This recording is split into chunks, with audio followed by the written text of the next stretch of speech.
O mundo está em constante movimento. A gente vive, sonha com um futuro cada vez melhor. O que é fato hoje, amanhã entra para a história. Estamos aqui 24 horas. Para não deixar que a realidade passe despercebida. Para investigar, reconstruir. Para dividir experiências e descobertas fascinantes. Estamos prontos e preparados para trazer com toda a força e credibilidade o mundo até você. As suas noites na Record com muito jornalismo. Jornalismo verdade. Jornalismo com precisão. Jornalismo com qualidade. Jornalismo confiável. Gravações comprovam que policiais executaram um inocente que era refém de criminosos em São Paulo. Depois do arrastão, PM volta a parar ônibus no Rio. Na reforma ministerial, PT sai menor e PMDB fica mais forte. Juiz Moro condena Vacari e Duque e prende mais um empreiteiro. Na série especial, os perigos e os truques dos dublês na hora da ação. Ah, meu pai do céu. Boa noite. Daqui a pouco no Jornal da Record, polícia promete novas ações nos ônibus do Rio de Janeiro após a onda de arrastões. A gente sabe que há 10 dias a Justiça proibiu a PM de apreender menores em flagrante a pedido da própria Defensoria Pública. Isso gerou uma confusão no Rio de Janeiro entre as pessoas que têm o direito de chegar à praia e as outras que agora, esse final de semana, passaram um susto enorme com os arrastões. O alvo eram ônibus lotados voltando da praia em direção à Zona Norte. Gangues da Zona Sul atacaram os passageiros que teriam feito arrastão horas antes. O pânico se instalou, teve gente que fugiu pela janela. A ação por conta própria ampliou a violência e também se espalhou nas redes sociais. Foi uma reação à onda de assaltos do fim de semana. Enquanto suspeitos eram presos na orla, PMs se mobilizavam para conter o tumulto na areia. Ainda houve registros de roubo nas ruas. Repare que nessa imagem o morador quase perde a bicicleta. Tudo isso aconteceu pouco mais de uma semana depois da Justiça proibir que policiais apreendam menores sem que haja flagrante. A ação foi movida pela Defensoria Pública do Estado. Para tentar conter os arrastões da Zona Sul, a Secretaria de Segurança Pública vai retomar a estratégia de patrulhamento adotada até o fim do ano passado. Policiais e militares voltarão a fazer abordagens de grupos suspeitos em ônibus. A intenção é contar com a ajuda de órgãos responsáveis por menores. Nós precisamos que setores que tenham competência assumam definitivamente esta responsabilidade.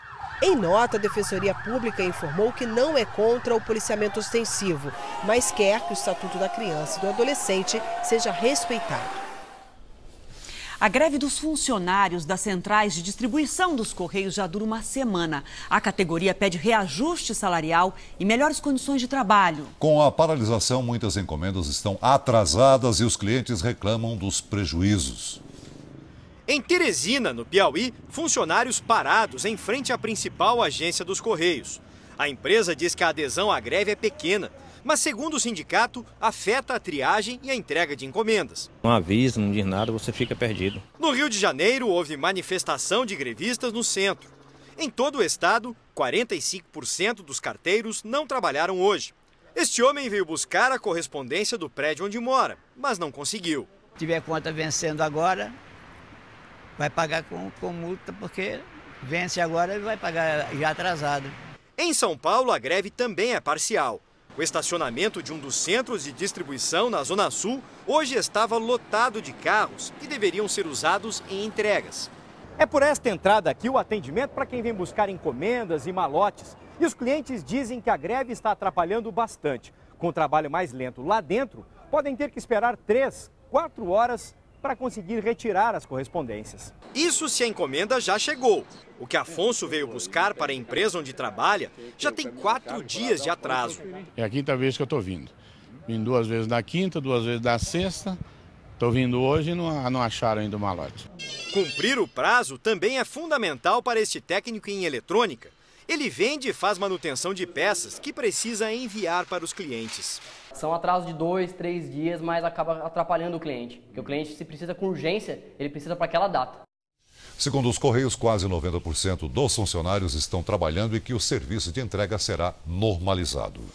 Agentes da Guarda Municipal de Camaragibe, região metropolitana do Recife, agrediram um comerciante até ele desmaiar. A confusão teria começado por causa de um celular.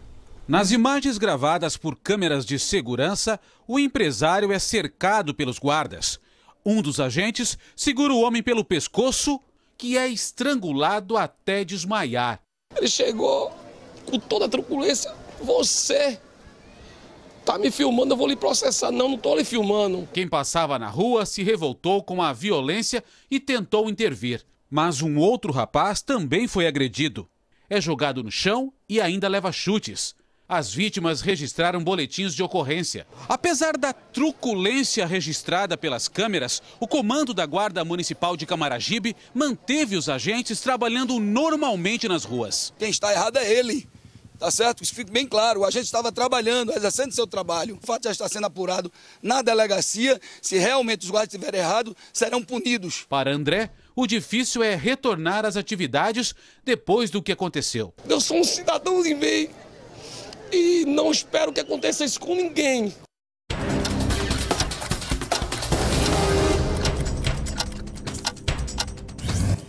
Moradores da região metropolitana de Goiânia incendiaram 7 ônibus e quebraram outros 8. Mudanças nas linhas de ônibus em alguns bairros motivaram o protesto que terminou em confusão.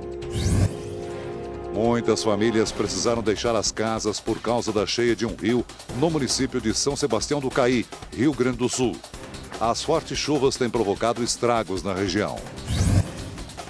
O helicóptero da Rede Record flagrou homens armados no Morro do Jordão, zona oeste do Rio de Janeiro. Eles andam em volta de um carro e conversam com o motorista. Na sequência, o automóvel segue para outro ponto do morro. A polícia iniciou uma investigação para identificar os suspeitos. 6 pessoas foram presas suspeitas de participar de uma quadrilha que importava mercadorias ilegalmente no porto de Belém. Um container foi apreendido com produtos eletrônicos. A carga entrava no país sem pagar impostos. A presidente Dilma busca o PMDB para fechar as mudanças no ministério, mas o comando do partido se recusa a indicar nomes. O PT perderá cargos e Dilma também prepara uma mudança no núcleo central do governo. Há 48 horas de anunciar a nova cara do ministério, a presidente Dilma tenta reforçar os poderes do principal aliado, o PMDB. Mas ouviu do comando do partido que os PMDBistas não pretendem indicar ministros. As 6 vagas do PMDB na equipe seriam reduzidas a 3. Mas para compensar, Dilma estaria disposta a entregar à legenda uma pasta importante, com peso político e verba no orçamento. Fala-se na saúde ou na educação. Entre as vagas do PMDB, o Ministério da Agricultura, hoje com Cátia Abreu, a ministra mais próxima de Dilma, assimilaria o Ministério da Pesca. Minas e Energia segue com Eduardo Braga. Portos e Aviação Civil devem ser unificados numa só pasta. E Turismo, do ministro Henrique Alves, esvaziado e sem verbas, deve ser fundido com outra, possivelmente Cultura. A presidente estaria disposta a anunciar as mudanças nesta quarta, mas foi aconselhada a deixar para depois da viagem a Nova York, prevista para quinta, para não desagradar aliados em votações cruciais no Congresso. Dilma também estuda uma mudança no coração do governo, para reduzir de 5 para apenas 2 os ministros que a cercam aqui no Palácio do Planalto. Ela pode criar um superministério chamado de Secretaria de Governo. Os petistas já sabem que o partido, hoje com 13 ministérios, perderá espaço e poder.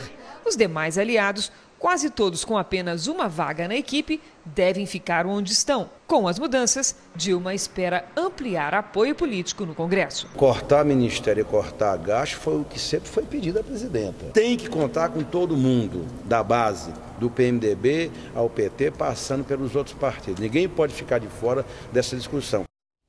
Além do jogo, os 16 participantes da Fazenda têm um desafio e tentam cuidar dos animais. Entre as tarefas dos peões, dar banho nos cavalos, fazer a ordenha e enfrentar o tão temido avestruz. A estreia do programa é nessa quarta-feira e você não pode perder. Tem passarinho, cavalo, pavão. Para quem gosta de animais, não tem lugar melhor. Mas a vida pacata na fazenda muda um pouquinho quando o programa começa. 16 participantes que não têm muito jeito são desafiados pelos bichos. Bom dia, garota! Tirar o leite das vacas, recolher os ovos das galinhas, limpar o lago e as baias. As atividades aqui no campo começam cedo, com o nascer do sol. O início de uma rotina bem diferente daquela que os participantes estão acostumados na cidade grande. Como os peões ainda não chegaram, não teve jeito. O caseiro Klebs me colocou para trabalhar. Vai soltar e prender. Será que eu consigo? Vamos tentar. Foi. Quem quer levar 2 milhões, é esse serviço todo dia, tem que aguentar até o final. O Klebs estava contando aqui pra gente que uma das atividades mais difíceis para os participantes é cuidar dos cavalos. Tem que escovar os cavalos, limpar as baias, dar banho uma vez por semana no mínimo. Mas os cavalos não significam só trabalho. Também podem ser uma maneira de relaxar diante da pressão do confinamento. A primeira semana eu fico sempre por perto, depois eu acompanho tudo de fora, né? Qualquer coisa você entra na fazenda para resolver. Para dar bronca e para tirar alguma dúvida deles. Em todas as edições de A Fazenda, é esse aí quem bota mais medo. Quando ele se sente encurralado ou ameaçado e está indo em direção dele, ele costuma vir para cima. São dias e dias por aqui, mas às vezes parece pouco para aprender o que é viver na fazenda. Alguns preferem esquecer o que aconteceu aqui. A mais nova temporada de A Fazenda estreia na quarta-feira, depois do Jornal da Record. Não perca! E hoje, logo depois do Jornal da Record, a Xuxa vai revelar 3 participantes da nova temporada de A Fazenda. Veja a seguir em Cuba. Papa visita a cidade natal de Fidel Castro. E ainda nesta edição, na série especial, a rotina dos dublês. Eles ficam em chamas, saltam de carros, tudo para dar realismo às cenas mais perigosas na TV e no cinema.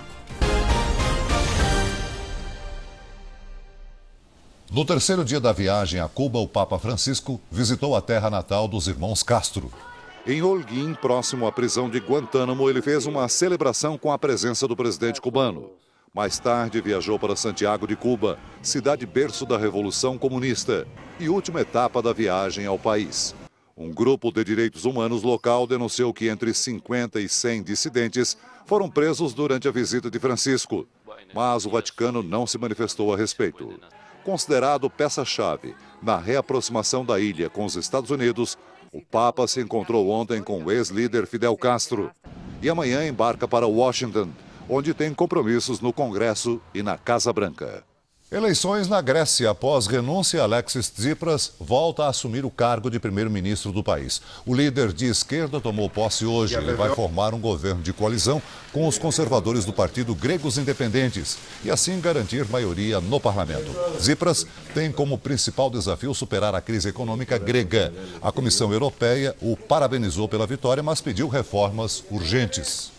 A Hungria aprovou o uso do exército e de armas não letais contra os refugiados. A nova legislação permite o uso de balas de borracha e gás lacrimogênio para proteger a fronteira do país.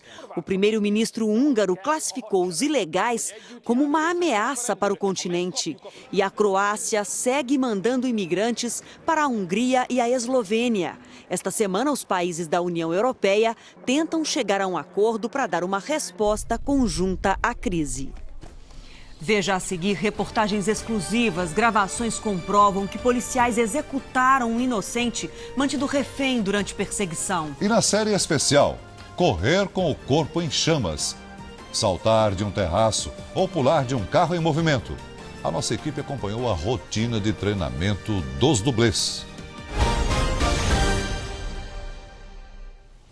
A 19ª fase da Operação Lava Jato prendeu hoje mais um dono de empreiteira e mais um operador da corrupção na Petrobras. Já o ex-diretor da empresa, Renato Duque, e o ex-tesoureiro do PT, João Vacari, foram condenados. José Antunes Sobrinho, um dos donos da construtora Engevix, foi preso esta manhã em casa, nesse prédio de luxo em Florianópolis. Já João Augusto Henriques, apontado como mais um operador do PMDB, se entregou à tarde no Rio de Janeiro. Os dois foram transferidos para Curitiba e vão ficar presos na sede da Polícia Federal. A 19ª fase da Operação Lava Jato tem duas frentes. Uma investiga o pagamento de propinas nas obras da usina nuclear de Angra 3.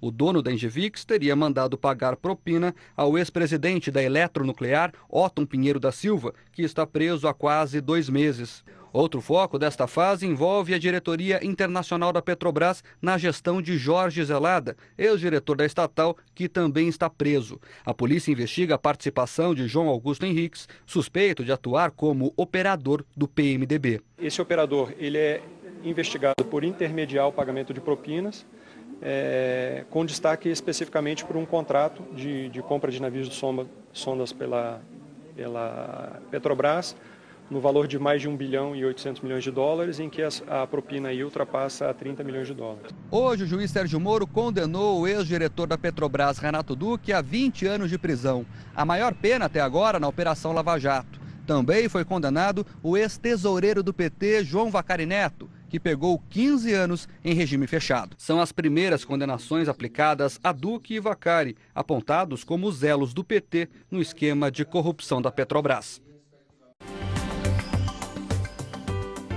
A terça-feira terá tempo seco e quente em quase todo o país. E a falta de chuva aumenta o risco de queimadas. Em Minas Gerais, um incêndio que começou no domingo destruiu mais de 1.000 hectares do Parque do Rola Moça e atingiu mananciais que abastecem Belo Horizonte. Amanhã, a umidade do ar é de apenas 13% na capital mineira. Estado de emergência para cidades do Paraná até o interior das regiões Norte e Nordeste, com até 10% de umidade. O ideal para a saúde é 60%. Os temporais podem trazer transtornos ao Rio Grande do Sul. Uma frente fria provoca chuva, ventos fortes e até granizo. Temperaturas altas em Palmas e também em Cuiabá, com máxima de 39 graus. Hoje, todos os reservatórios que abastecem São Paulo tiveram queda. O Cantareira caiu 0,2% e está com 16,3% do volume morto. São Paulo terá mais um dia de sol e calor, com máxima chegando aos 34 graus. Em Campo Grande, máxima de 38. Em Porto Velho, faz 36. Em Porto Alegre, a chuva é isolada e a máxima é de 27 graus. O Ministério Público denunciou à Justiça o motorista do cantor Cristiano Araújo, morto em junho durante um acidente de carro em Goiás. Segundo a denúncia, Ronaldo Miranda dirigia acima da velocidade permitida quando perdeu o controle do veículo.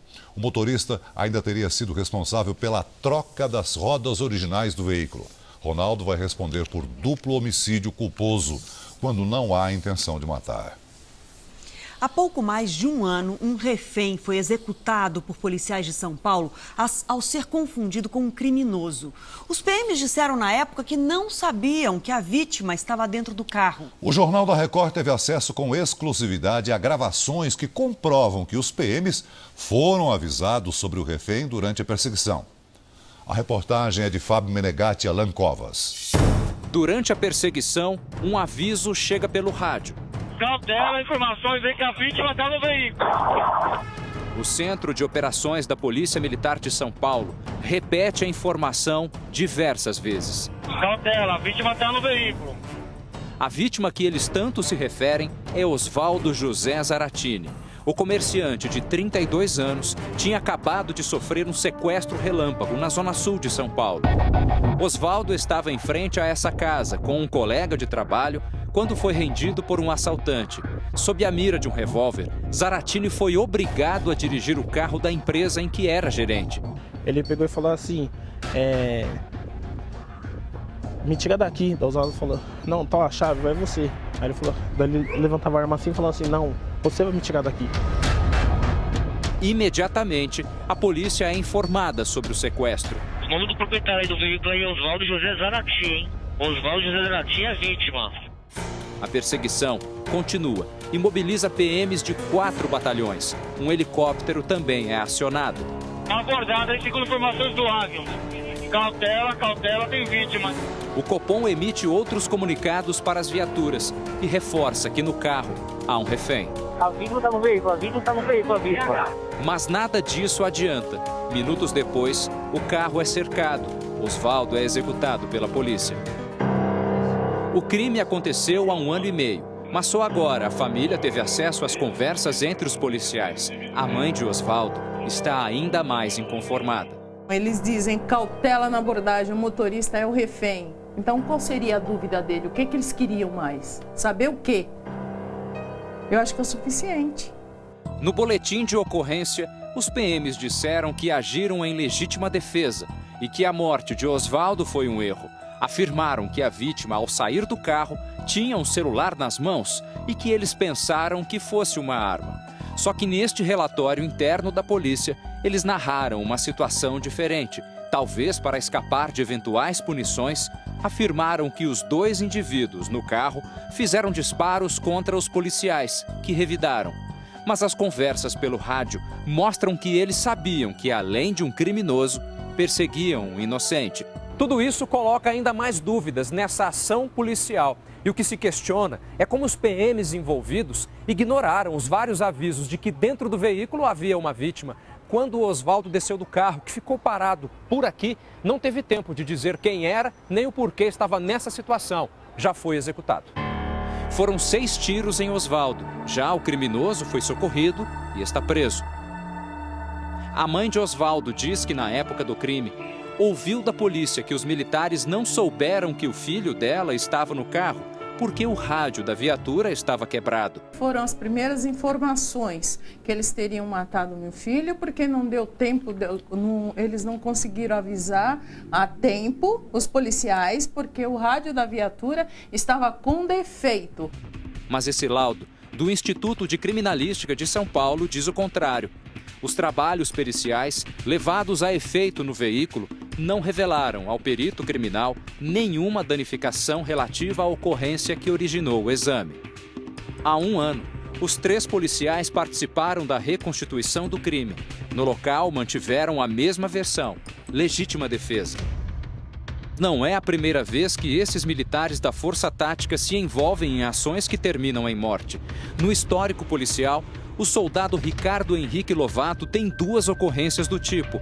O cabo Marco Aurélio Nogueira, uma, assim como o sargento Luiz Carlos Rodrigues de Carvalho.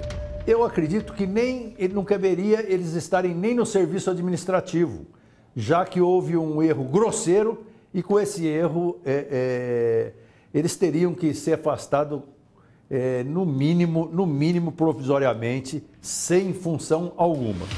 O assassinato de Osvaldo Zaratini ainda está sem resposta.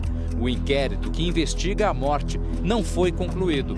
Na semana passada, o comandante-geral da Polícia Militar de São Paulo fez um apelo às tropas. A reação letal só é aceitável sob o abrigo da legítima defesa.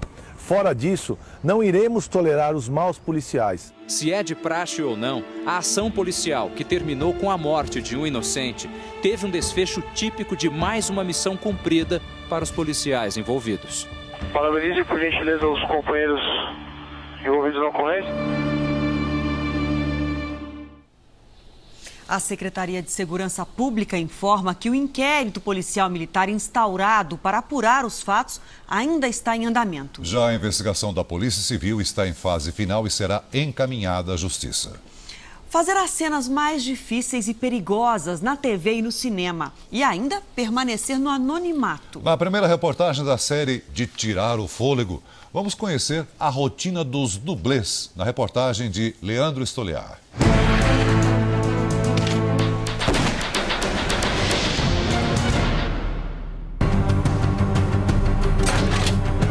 Se tem tiro,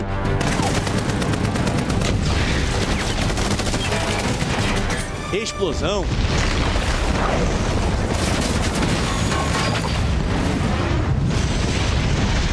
violência,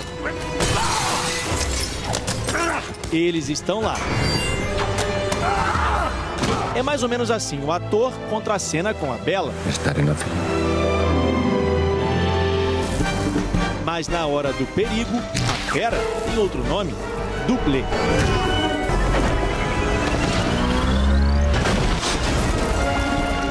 São poucos atores que se arriscam assim. Tá pensando que é fácil fazer esse papel? É coisa de profissional.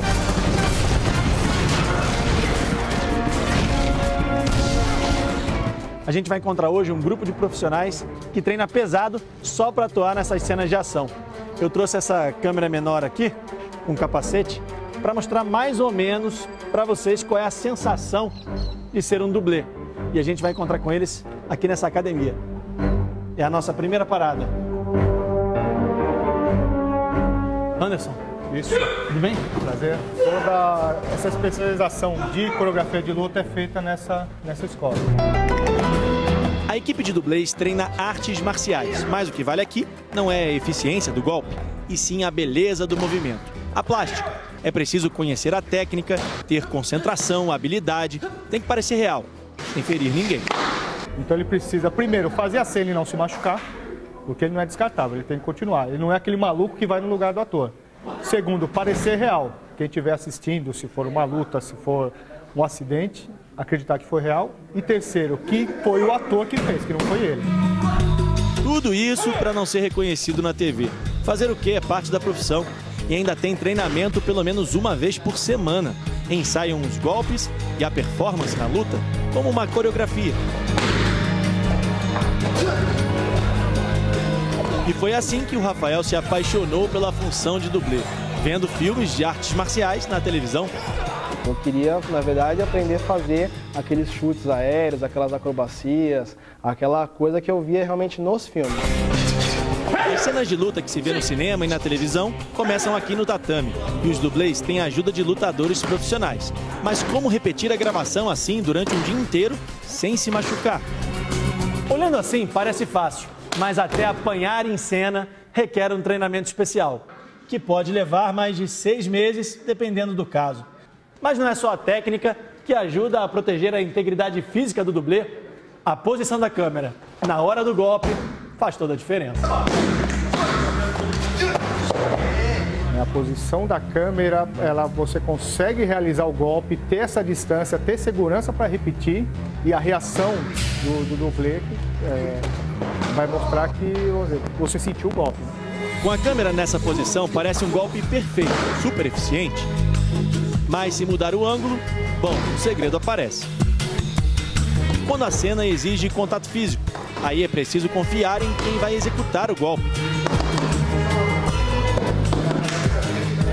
Achei melhor não arriscar. Pode demonstrar? Não, acho que é melhor não. Pro dublê, é assim, nessa posição. O pé fica aqui para poder encaixar e não pegar no órgão genital, é isso? César era técnico em segurança, fiscalizava se os funcionários estavam respeitando as normas para evitar acidentes, mas trocou a segurança para realizar o sonho de conviver com o perigo. Dentro do escritório, eu era uma pessoa extremamente controladora e chata, né, para os outros, que eu não deixava eles fazerem as coisas, e fora dali eu subia, eu pulava, fazia tudo que não deixava os outros fazerem. Mas o risco de um acidente nessa área pode ser ainda maior. O treinamento dessas cenas mais perigosas acontece aqui do lado de fora. Os dublês usam esse espaço aqui na zona sul de São Paulo, bem debaixo de um viaduto, para poder treinar esses momentos mais difíceis. Tudo bem, Sandro? Bem? A gente vai fazer a primeira cena no carro, é isso? Isso. Vou estar dirigindo o carro, vou abrir a porta e vou soltar para o lado. E a gente vai junto? Você vai junto. Encarei o desafio de acompanhar o dublê no treinamento de rotina. O veículo não tem nenhuma preparação especial. É um carro comum. Tem que botar cinto? Você é bom. É bom? É pra proteção, né? Não façam isso em casa. O que você vai fazer? Vou parar o carro lá atrás, vou vir acelerando, vou abrir a porta e vou saltar.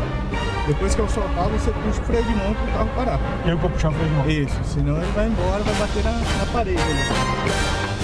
César dá ré e posiciona o carro para a arrancada. E a tensão aumenta.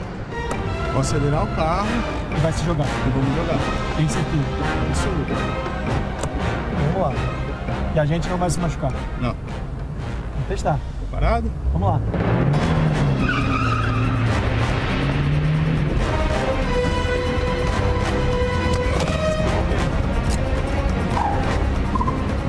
Meu pai do céu.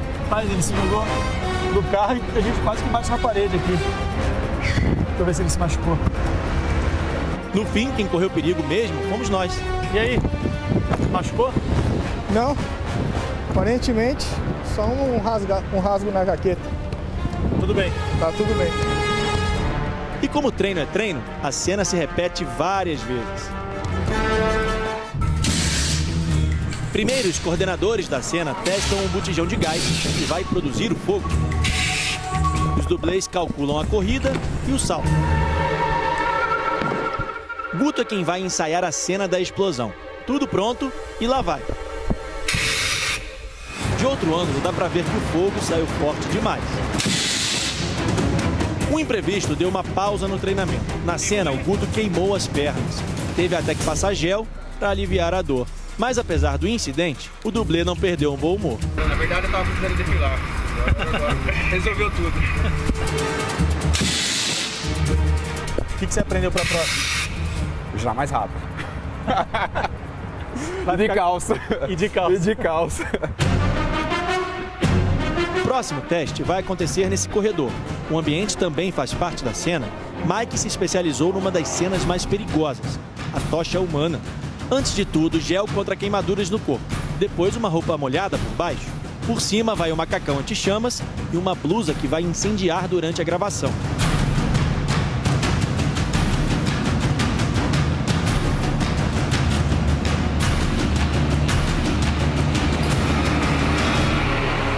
Eles estão colocando agora a cola de sapateiro no Mike, porque é essa cola que vai pegar fogo.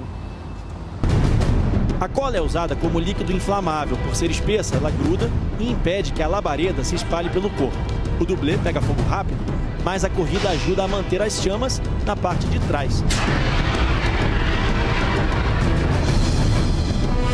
Os movimentos se encarregam de dar realismo à cena.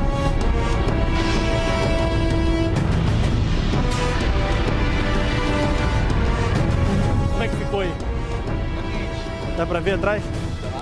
Olha só como é que ficou a roupa. Pega fogo, coisa de segundos. Por cima do macacão, né? Agora joga um pouco d'água que é para garantir que vai refrescar. É daquelas profissões onde coragem é requisito básico, medo é um aliado importante. O medo é a chave de tudo. Se você não tem medo, você acaba fazendo besteira. Você tem que ter um controle dele, essa é a diferença. Vamos supor, fez uma cena de batida de carro. Ele bate, ele já sai correndo, pegando fogo e cai. É sempre assim que funciona.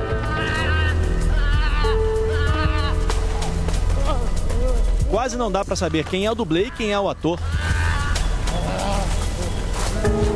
Tanto perigo para se manter no anonimato.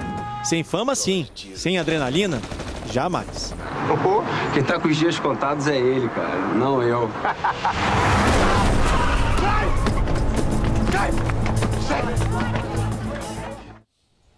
Melhor apresentar jornal, Celso. Sem dúvida. Vamos encerrar. O Jornal da Record de hoje termina aqui. Se você quiser rever na íntegra essa edição, acesse R7 Play. Uma ótima noite para você. Fique agora com o programa Xuxa Meneghel e a gente se vê aqui no JR amanhã. Até lá. Boa noite, até amanhã.